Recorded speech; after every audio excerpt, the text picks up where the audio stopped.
तीन व्यक्तींच्या वयाचं गुणोत्तर 2:3:4 आहे. 10 वर्षापूर्वी त्यांच्या वयाचं गुणोत्तर 1:2:3 होतं. तर आजपासून 5 वर्षांनी सर्वात लहान व्यक्तीचं वय काय असेल? परीक्षार्थ्यांची मन गोंधळात टाकणारा हा प्रश्न थोडासा नागमोडी वळणाचा. लक्ष द्या, हा प्रश्न सोडवायचा कसा असं? 3 व्यक्ती प्रश्नामध्ये दर्शवल्या लेकरांनो त्या व्यक्तींची नावं उदाहरणार्थ ए, बी आणि सी आहेत असं आम्ही गृहीत धरायचं. लक्ष द्या, आता त्यांची समीकरण स्वरूप वय आम्हाला काढायची, म्हणून इथं त्यांच्या वयाची समीकरण स्वरूप गुणोत्तर समीकरण स्वरूप काय तर गुणोत्तर. गणित म्हणते की 3 व्यक्तींच्या वयाचं गुणोत्तर 2:3:4 हे जे गुणोत्तर दर्शवलं हे कधीच हो?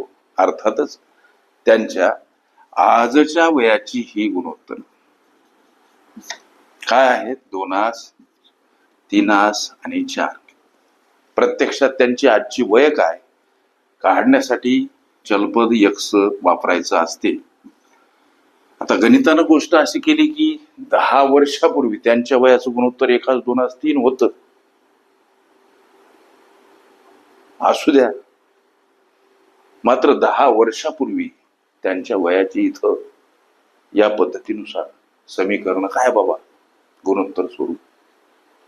त्यांच्या आजच्या वयाची जर गुणोत्तर 2x, 3x आणि 4x आहेत, तर 10 वर्षापूर्वी त्यांच्या वयाची समीकरण म्हणा किंवा समीकरण स्वरूप गुणोत्तर म्हणा, ही गोष्ट आजची आता 10 वर्षापूर्वीची त्यांच्या वयाची समीकरण म्हणून 10 मागं जा, इथं सुद्धा आणि इथं सुद्धा 10 मागं जा. म्हणजे 10 वर्षापूर्वी त्यांच्या वयाची समीकरण अनुक्रमे ए 2x - 10, बी 3x - 10 आणि सी 4x - 10. 10 वर्षापूर्वी त्यांच्या वयाचे गुणोत्तर 1:2:3 होते. याच्यातल्या कुठल्याही दोघांची वयाची समीकरण उचला. उदाहरणार्थ ए बी यांच्या वयाची समीकरण काय आहेत बाबा? याच काय आहे? याच 10 वर्षापूर्वी त्यांच्या वयाचं गुणोत्तर 1:2:3 होतं. लक्षात घ्या, इथल्या दोघा जणांचा विचार करा. इथं ए बी, जर ए बी विचारात घेतला तर ए बीच 10 वर्षापूर्वीचं वयाचं गुणोत्तर 1:2 असणार. म्हणून ए बीच 10 वर्षापूर्वीच वयाचं समीकरण इथं अशा पद्धतीनं मांडा. याचं काय आहे? 2x - 10 आणि बीचं काय आहे तर 3x - 10. दोघांचा विचार करा फक्त. याच्यातल्या तिघातल्या कुठल्याही दोघांचा विचार करा. अनुक्रमे प्रथमतः येणारे दोघं ए बी, ए आणि बीचं 10 वर्षापूर्वी समीकरण स्वरूप वय, एचं 2x - 10, बीचं 3x - 10 अशी भागीला स्वरूपात मांडणी करा. या ए बीचं 10 वर्षापूर्वीचं वयाचं गुणोत्तर काय तर हे प्रथमतः येणारे दोन गुणोत्तर 1:2. आता हे 1:2 अशा पद्धतीने इथं दाखवा, मांडा आणि त्रैराशिक पद्धतीनं तिरप्या गुणाकाराने याची सोडवा. करत असताना 2चा अंशस्थानी असलेल्या या पदासोबत गुणाकार, 1चा छेदस्थानी असलेल्या या पदासोबत गुणाकार करा. लक्ष द्या, म्हणजे 2 कंसामध्ये 2x - 10 बराबर चिन्ह 1 कंसामध्ये 3x - 10. ओके, 2 कंसातील पदाला 1 कंसातील पदाला गुणिला. मग हा गुणाकार करून घ्या. 2 × 2x अर्थात 4x वजा 2 × 10 20 बराबर 1 कंसातील पदाला गुणिला. इकडे कुठलाही बदल होणार नाही. मग आता या 4x कडे येताना 3x वजा स्वरूपात बराबर -10 कडे जाताना -20 अधिक 20 अशा स्वरूपात काय मांडायचे बाबा? तर संख्या परस्पर विरुद्ध बाजूने जाताना एखाद्या पदासोबत वजा असेल अधिक, अधिक असेल वजा, गुणिला असेल भागीला, भागीला असेल गुणिला, अंशस्थानी असेल छेदस्थानी, छेदस्थानी असेल अंशस्थानी मांडावी लागते. हे काही गणितीय गुणधर्म पक्की लक्षात ठेवा. आता 4x मधून 3x गेले सर, 1x राहिले. हे नुसते x म्हणजेच 1x आहे. ही वजाबाकी करून झाली. इकडं -10 अधिक 20 एक संख्या वजा एक संख्या अधिक तेव्हा मोठ्या संख्येतून लहान संख्या वजा करून मोठ्या संख्येच्या समोर असलेलं चिन्ह उत्तरासमोर मांडा. हे काही गणितीय बारकावे आम्ही पक्के लक्षात ठेवले पाहिजे. म्हणजे 20 मधून 10 गेले 10, मात्र चिन्ह 20च्या समोरचा अधिक.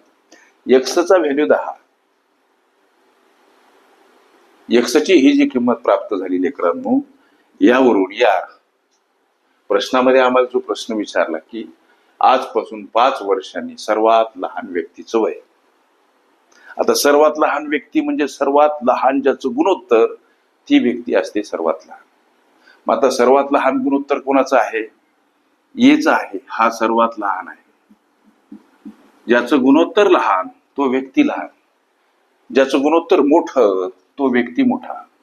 हा आहे सर्वात मोठा आणि हा आहे मधवा. आम्हाला सर्वात लहान व्यक्तीचं 5 वर्षानंतरचं वय विचार. मग सर्वात लहान व्यक्तीचं आजचं वय, असा प्रश्न. सर्वात लहान व्यक्तीचं आणि आजचं वय काय बाबा, हा इथं आम्ही प्रश्न मनाला विचारला पाहिजे. मग सर्वात लहान व्यक्तीचं आजचं वय काय आहे? 2x आहे, लक्षात घ्या. मग 2x,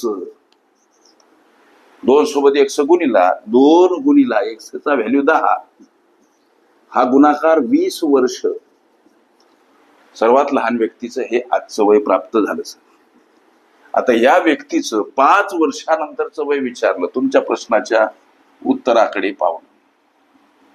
सर्वात लहान व्यक्तीचं, सर्वात लहान घ्या व्यक्तीचं 5 वर्षानंतरचं, 5 वर्षानंतरचं काय विचारलं? वय विचारलं. किती बाबा? 5 वर्षानंतरचं. हे आजचं जर वय 20 वर्ष आहे, आजचं 20 वर्ष, 5 वर्षानंतर किती, म्हणून इथं 5 वर्ष ऍड करावे लागतील. ही जर बेरीज केली तर 25 वर्ष हे या तुमच्या विचारल्या प्रश्नाचं उत्तर प्राप्त होते. ओके. वयवारी ही माझी प्लेलिस्ट अवश्य बघा. त्यामध्ये विविध स्पर्धकांनी विविध अंगांनी विचारल्या संभाव्य अशा असंख्य प्रश्नांचा सराव तुम्हाला करता येईल.